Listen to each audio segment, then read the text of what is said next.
વંદે માતરમ વિદ્યાર્થી મિત્રો, લાસ્ટ લેક્ચરમાં આપણે એકમ વર્તુળ વિશે ચર્ચા કરી હતી. બરાબર, રિવિઝન કરી લઈએ. આપણે આ પ્રકારનું એકમ વર્તુળ હતું. એમાં અહીંયા પ્રથમ ચરણ, બીજું ચરણ, ત્રીજું ચરણ, ચોથું ચરણ. બરાબર, ખૂણાની વાત કરીએ તો અહીંયા 0 રેડિયન, અહીંયા π/2 રેડિયન, અહીંયા π રેડિયન, અહીંયા 3π/2 રેડિયન, અહીંયા 2π રેડિયન. બરાબર, ત્યારબાદ અહીંયા 2π માં આપણે π/2 એડ કરતા એટલે કેટલા આવી જતા π/2. 5π/2 માં π એડ કરો એટલે 3π થઈ જાય. 3π માં તમે π એડ કરો બરાબર એટલે કે 7π/2. અને 7π/2 માં તમે π/2 એડ કરો એટલે અહીંયા કેટલા થઈ જતા 4π. આ રીતે અહીંયા ધન x અક્ષ ઉપર 0 2π 4π 6π એ રીતે ચાલતું. ઋણ x ઉપર π 3π 5π 7π એમ ચાલે. બરાબર, ચાલો અહીંયા ઉપર π/2 5π/2 7π/2 સોરી 5π/2 9π/2 13π/2 એમ ચાલે. અહીંયા 3π/2 7π/2 11π/2 15π/2 એમ ચાલે. બરાબર, આ પ્રથમ ચરણ, આ બીજું ચરણ, બરાબર, આ ત્રીજું ચરણ અને આ ચોથું ચરણ. ઓલ એસટીસી નો નિયમ, ઓલ પ્રથમ ચરણમાં બધા ધન, બરાબર, s એટલે કે sin અને cosec બીજા ચરણમાં ધન બાકી ઋણ, t tan અને cot ત્રીજામાં ધન બાકી બધા ત્રીજામાં ઋણ, c cos અને sec ચોથામાં ધન એની સિવાયના ચોથામાં ઋણ. બરાબર, આ આપણે ચર્ચા કરી હતી. ચાલો હવે ત્યારબાદ વિદ્યાર્થી મિત્રો એકમ વર્તુળ ઉપર જ આપણે આ જે વિધેયો છે બરાબર એ કોણ ક્યાં વધે છે કોણ ક્યાં ઘટે છે આપણે જોવાનું છે. પણ એ પહેલા તમે ધોરણ 10 માં જે કોષ્ટક જોયું હતું કે બધા ત્રિકોણ વિધેયોના તમે 0 30 45 60 90 પાસે તમે એનો કિંમતો જોઈ હતી. બરાબર, એટલે કે ફક્ત 0 થી 90 વચ્ચે તમે 6 વિધેયની કિંમત જોઈ હતી. 0 થી 90 એટલે ફક્ત પ્રથમ ચરણ જ થયું વિદ્યાર્થી મિત્રો. જુઓ આ એકમ વર્તુળમાં અહીંયા 0 હતો, અહીંયા π/2 એટલે કે 90. આની વચ્ચે અહીંયા હું 30 દર્શાવું. 30 એટલે કે એનું રેડિયનમાં π/6 આવશે. કેટલું આવશે? π/6. 180/6 એટલે 30. પછી 45 એટલે કે π/4. 180/4 એટલે 45.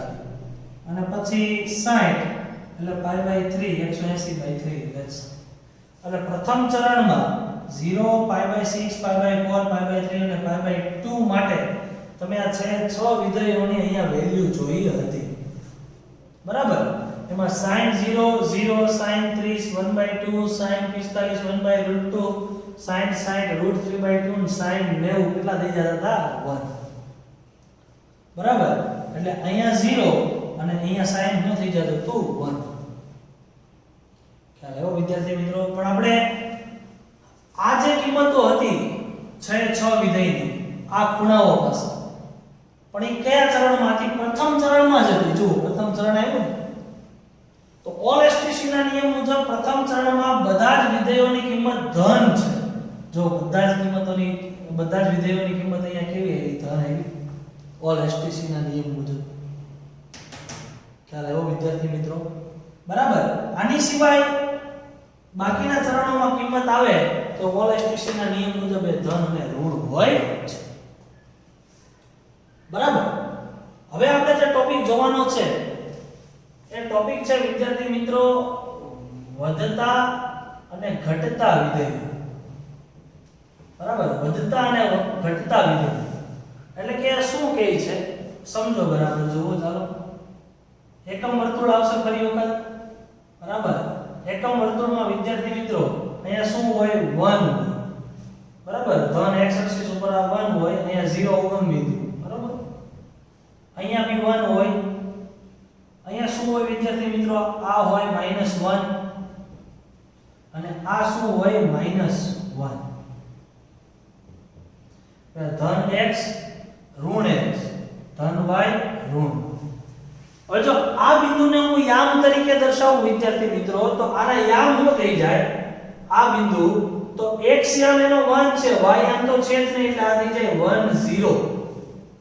બરાબર આ બી શું થઈ જાય 1 0 સોરી આ તો y છે ને એટલે એક્ચ્યુઅલી માં યામ તરીકે મારે આને દર્શાવવું હોય વિદ્યાર્થી મિત્રો તો આ થઈ જાય 0 1 કેમ કે આ y બિંદુ છે y અક્ષ પર આવે x અહીંયા કઈ છે જ નહીં બરાબર એટલે 0 1 આ જેમ 1 0 આ એમ -1 0 થઈ જાય x અક્ષ પરનો બિંદુ y અક્ષ પરનો બિંદુ -1 છે એટલે આ શું થઈ જશે જેમાં 0 1 છે એમાં થઈ જશે 0 -1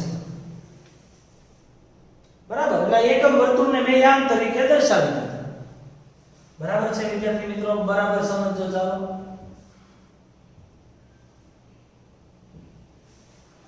ખ્યાલ આવ્યો સમજ પડી અમે યામ તરીકે અહીંયા મેં દર્શાવી દીધું હવે જુઓ અહીંયા 0 આવે ને 0 રેડિયન તો અહીંયા જુઓ 0 રેડિયન પાસે sin ની કિંમત 0 એ કેટલી છે 0 અને cos ની કિંમત 0 એ કેટલી છે 1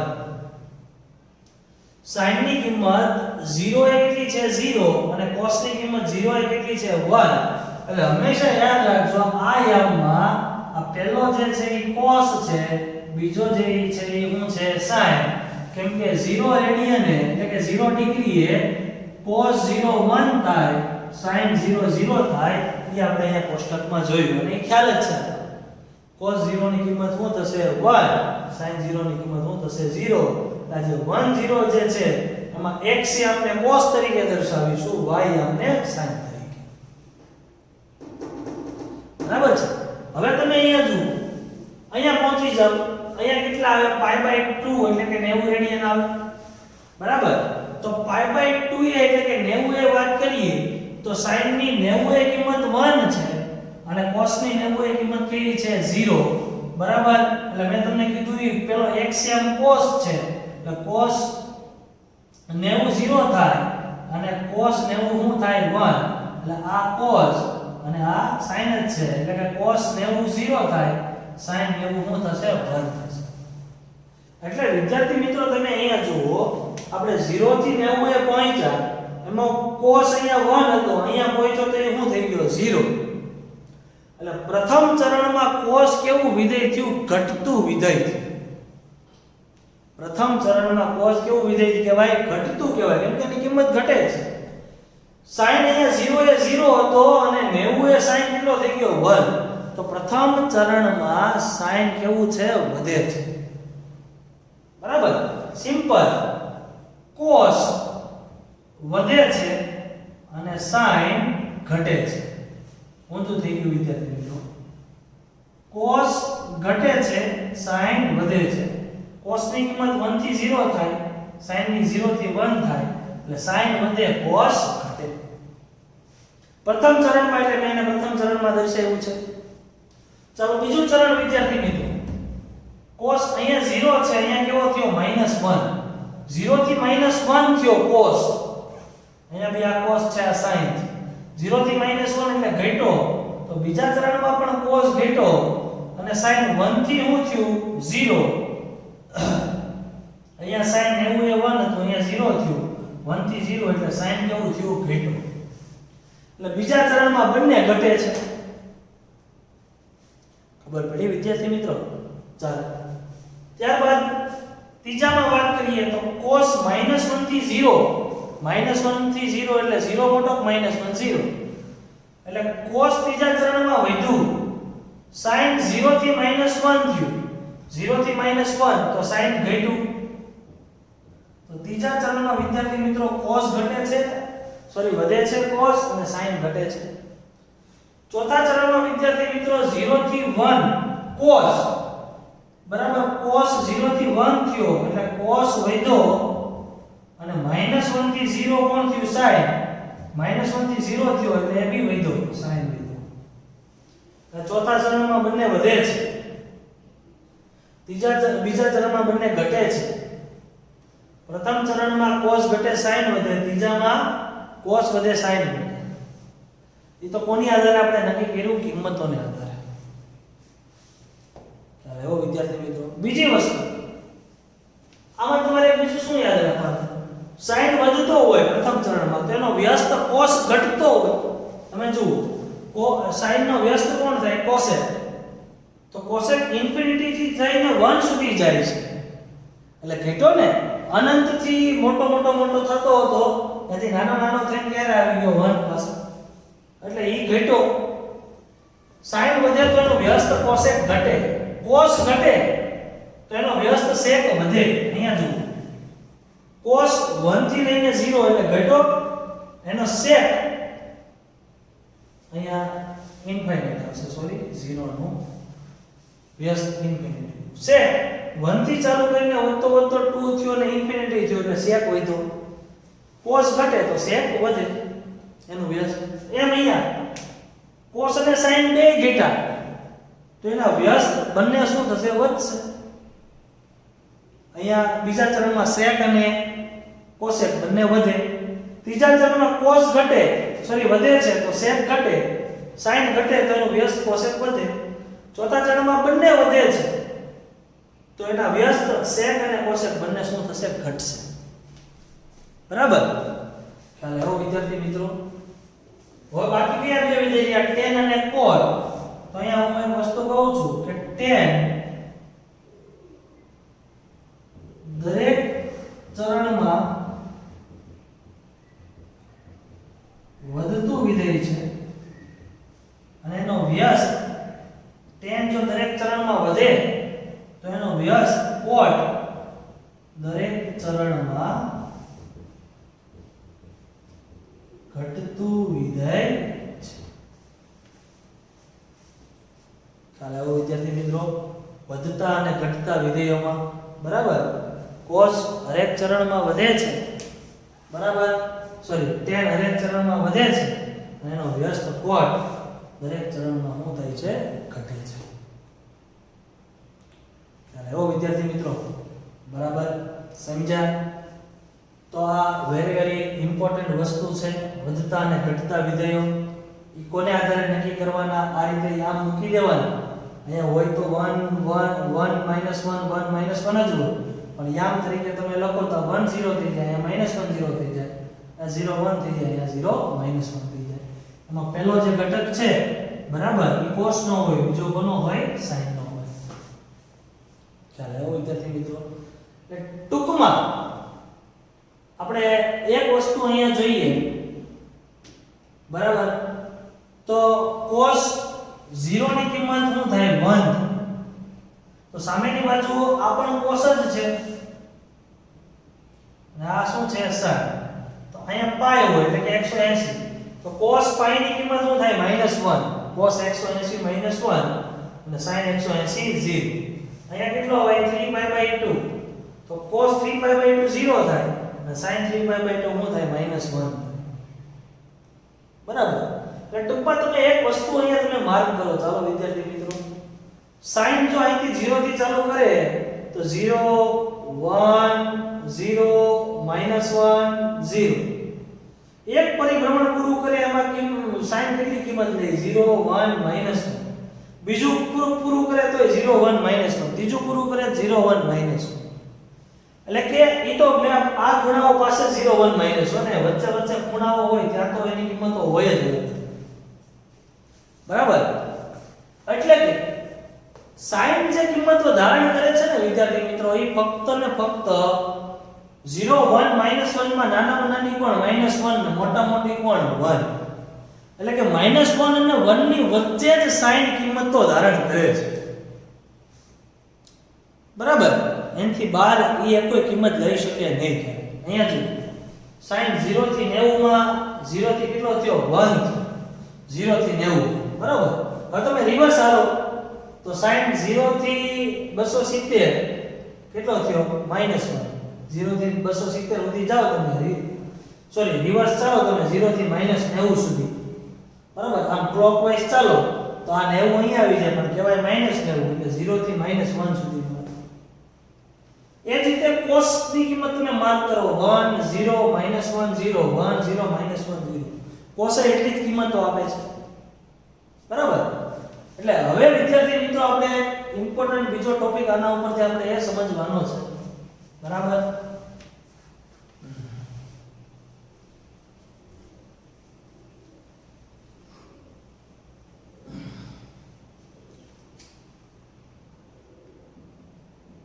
વિધેયોના પ્રદેશ અને વિસ્તાર, બરાબર, એમાં આ બાજુ વિધેય લખું છું હું, અહીંયા લખું છું પ્રદેશ અને અહીંયા લખું છું વિસ્તાર, બરાબર. જોજો પહેલો વિધેય છે sin.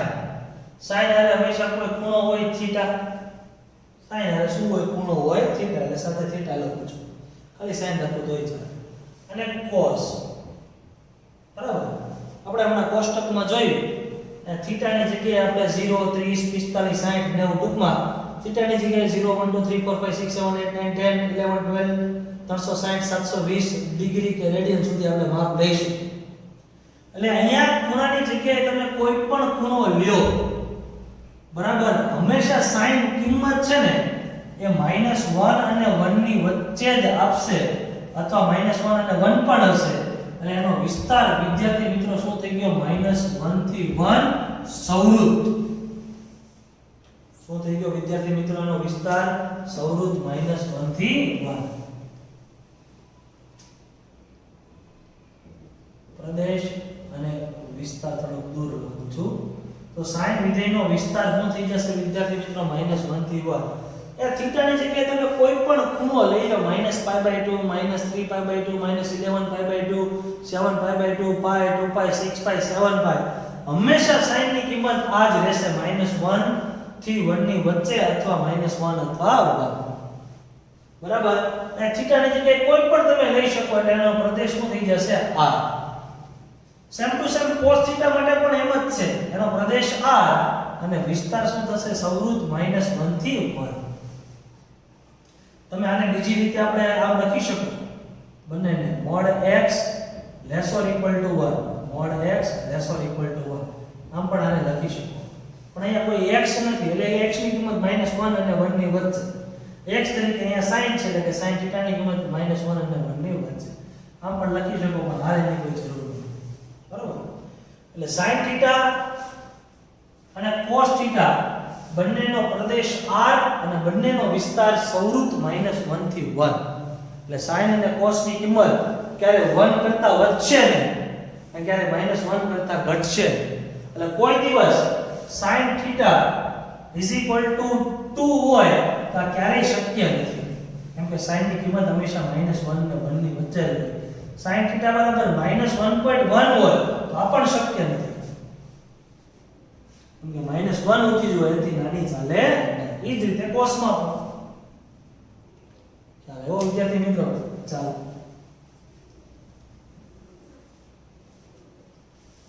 અહીંયા નેક્સ્ટ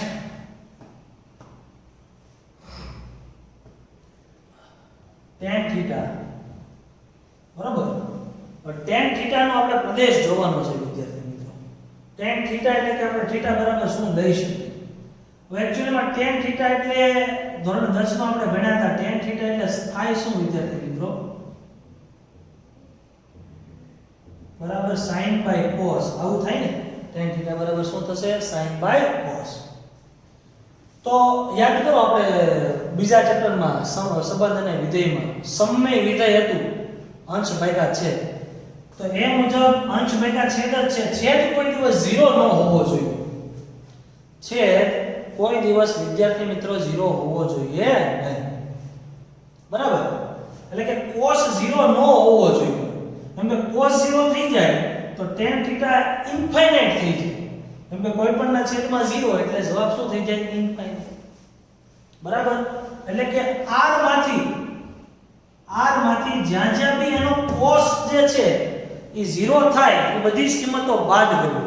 cos 0 ક્યાં હોય છે, જો cos ની કિંમત 0 ક્યાં છે, જો અહીંયા cos 0 છે, અહીંયા 0 છે, બરાબર. આ બી cos છે અને આ sin છે. એટલે કે y એક્સિસ ઉપર cos 0 છે વિદ્યાર્થી મિત્રો. તો y એક્સિસ ઉપર કયા કયા ખૂણાઓ આવે, π/2 3π/2 5π/2 7π/2 11π/2 9π/2, બરાબર. એટલે કે cos 0 ક્યાં ક્યાં થાય છે, તો કે π/2, બરાબર. અહીંયા નીચે 3π/2, બરાબર. ઉપર પાછા કેટલા આવશે 5π/2 7π/2 ડોટ ડોટ ડોટ ડોટ. આ અહીંયા cos 0 થાય. એ જ રીતે sin 0 ક્યાં થાય છે, જુઓ x એક્સિસ ઉપરના ખૂણાઓ ઉપર અહીંયા 0 છે ને, એટલે કે sin 0 ક્યાં થાય? x અક્ષ ઉપર કયા કયા ખૂણાઓ આવે? તો કે 0 આવે, પછી અહીંયા પાઈ આવે, આ બાજુ 2 પાઈ આવે, આ બાજુ 3 પાઈ આવે, dot dot dot dot dot. બરાબર? એટલે કે r માંથી મારા અહીંયા tan માટે વાત કરું તો cos 0 નો થવો જોઈએ. r માંથી મારા બધાય ખૂણાઓ બાદ કરવા. બધાય ખૂણાઓને શું કરવા પડે? બાદ. પણ આને મારે આ યાદીની રીત છે ને ગુણધર્મની રીતે વિદ્યાર્થી મિત્રો લખવું હોય તો હું લખી શકું 2k + 1 * π/2 જ્યાં k belongs to z.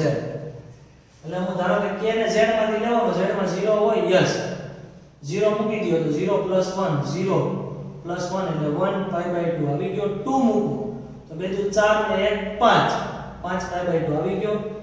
બરાબર? -1 મૂકો તો -2 + 1 એટલે -π/2 આવી જશે. બરાબર? પછી એ રીતે તમે 3 મૂકો 4 મૂકો 3 મૂકો તો 3 * 6 ને 1 7 π/2 -3 મૂકો -3 * 6 + 1. બરાબર?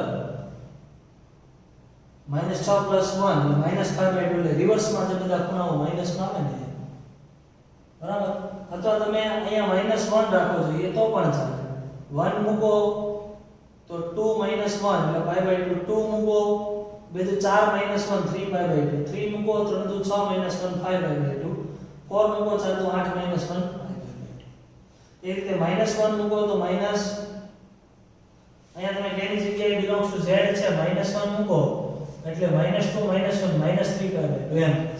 એટલે એની ગુણધર્મની રીત મુજબ r માંથી મારે 2k - 1 π/2 જ્યાં k belongs to z આ ખૂણાઓ મારે r માંથી બાદ કરવા પડશે. બરાબર? કેમ કે cos 0 નો થવો જોઈએ. બરાબર? કેમ કે 0 થઈ જાય તો tan થઈ જાય ઇન્ફાઇનાઇટ. અને વિસ્તાર તરીકે r tan બધી જ કિંમતો આપશે. આપણે જોયું હતું ને tan ના કોષ્ટકમાં 0 થી ચાલુ કરીને ઇન્ફાઇનાઇટ સુધી આવે ને 0 1/√3 1 √3 ઇન્ફાઇનાઇટ. બરાબર? એ જ રીતે cot θ ની વિદ્યાર્થી મિત્રો યાદ વાત કરું તો cot θ એટલે શું થશે? cos / sin. તેમાં sin 0 નો થવો જોઈએ તો r માંથી જે ખૂણાઓ પાસે sin 0 થાય છે એ બાદ કરી દેવાનો. ક્યાં થાય છે? 0 π 2 π 3 π એને ગુણધર્મની રીતે વિદ્યાર્થી મિત્રો k π જ્યાં k belongs to z. આ તો સિમ્પલ છે. 0 મૂકો k ની જગ્યાએ તો 0 આવી ગયો, 1 મૂકો તો π, 2 મૂકો તો 2 π. બરાબર? તો r માંથી જ્યાં sin 0 થાય છે એ બધા જ એમાંથી બાદ કરવા જોઈએ. બરાબર? અને એ વિસ્તાર શું આપશે? r. ચાલો એવો વિદ્યાર્થી મિત્રો. ચાલો ત્યાર પછી sin cos tan cot sec θ. હવે sec θ એટલે વિદ્યાર્થી મિત્રો 1 ઉપર શું થાય? cos θ. તો પ્રદેશ તરીકે cos 0 થવો જોઈએ નહીં. એટલે કે r માંથી cos 0 થાય જ્યાં થાય એ ખૂણા બાદ કરી દો. ક્યાં? અહીંયા લખ્યું છે આપણે. એટલે કે 2k - 1 π/2 જ્યાં k belongs to z. એટલે કે tan અને sec બંનેનો પ્રદેશ સેમ જ છે. એ જ રીતે cosec θ ની વિદ્યાર્થી મિત્રો હું વાત કરું તો cosec θ એટલે 1/sin θ. તો આના પ્રદેશમાં sin 0 નો થવો જોઈએ. એટલે r માંથી જ્યાં sin 0 થાય એ બધા ખૂણાઓ તમે બાદ કરી દો એટલે k π જ્યાં k belongs to z. બરાબર? એટલે cot અને cosec નો પ્રદેશ સરખો થયો, tan અને sec નો પ્રદેશ સરખો થયો. બરાબર? અને sec અને cosec નો વિસ્તાર વિદ્યાર્થી મિત્રો આપણે હમણાં કોષ્ટકમાં જોયું હતું. બરાબર? નો વિસ્તાર એક યાદ રાખજો કે r માંથી -1 અને 1 વિવૃત કાઢી નાખો તમે એનો શું થઈ જાય? વિસ્તાર. બરાબર? r માંથી તમારે -1 અને 1 ની વચ્ચેની બધી જ કિંમતો કાઢી નાખવાની. એની સિવાયની બધી જ કિંમતો sec માં આવશે. એટલે જો sec જે છે cos નો વ્યસ્ત છે. cos નો વિસ્તાર શું છે? -1 થી 1 ની વચ્ચે. એટલે કે અહીંયા 0 -1 અને 1 આ sec નો વિસ્તાર છે. બરાબર? હવે આની સિવાયની કિંમતો બરાબર સોરી આ જે છે એ cos નો વિસ્તાર છે. આની સિવાયની જે કિંમતો છે એટલે કે 1 કરતા મોટી -1 કરતા નાની એ sec અને cosec નો વિસ્તાર થશે. બરાબર? કોનો થશે? sec અને cosec. એટલે કે sec અને cosec -1 અને 1 સિવાયની બધી જ કિંમતો આપશે. -1 અને 1 વચ્ચેની સિવાયની બધી જ કિંમતો sec અને cosec આપણને આપશે. એટલે કે r માંથી જો અમે વિવૃત -1 1 બાદ કર્યા છે, એટલે કે એમાં વિવૃત હોય એટલે -1 અને 1 આવે નો આવે, એટલે -1 અને 1 લેવાના અને એની વચ્ચેની નહીં લેવાની, બરાબર, એની કરતા મોટી કિંમતો લેવાની. અને આને આમ પણ લખી શકાય આ બંને કે cos, અહીંયા sec અને cosec તરીકે હું x લખું છું, તો x greater or equal to 1, x less or equal to -1, બરાબર, કે 1 અથવા 1 કરતા મોટી અને -1 અથવા -1 કરતા નાની બધી જ સંખ્યાઓ એ sec અને cosec ના વિસ્તાર તરીકે આવશે. તો વિદ્યાર્થી મિત્રો આ ખાસ યાદ રાખજો, sin cos tan cot sec cosec ના પ્રદેશનો વિસ્તાર, બરાબર, લખીને તમે યાદ રાખજો. બરાબર, ફરી એક વખત હું તમને કહી દઉં છું, જો અહીંયા ધ્યાન રાખો, બરાબર, આ સંખ્યા રેખા ઉપર આ 0, અહીંયા 1 રાખું છું, અહીંયા -1 રાખું છું. sin અને cos નો વિસ્તાર -1 અને 1 છે, તો -1 અને 1 ની વચ્ચેની તમામ પૂર્ણાંક અપૂર્ણાંક સંખ્યાઓ આ sin અને cos થીટા નો વિસ્તાર, અને sec અને cosec થીટા નો તો કે બરાબર જો 1 લેવાના, 1 અથવા 1 કરતા મોટી અને -1 અથવા -1 કરતા નાની. ખાલી -1 અને 1 વચ્ચેની જે સંખ્યાઓ છે ઈ જ sec અને cosec ના વિસ્તારમાં આવશે નહીં. 1 કરતા તમામ મોટી 1 એ લેવાના, -1 કરતા તમામ નાની -1 એ લેવાના, કે sec અને cosec ના વિસ્તારમાં આવશે. વિડિયો વિદ્યાર્થી મિત્રો, આ જે વધતા ઘટતા વિધેયો અને વિધેયોના પ્રદેશ અને વિસ્તાર છે બરાબર યાદ રાખજો. બરાબર, લખી લેજો, યાદ કરી લેજો. નેક્સ્ટ ટોપિક આપણે નેક્સ્ટ લેક્ચરમાં જોશું. વંદે માતરમ.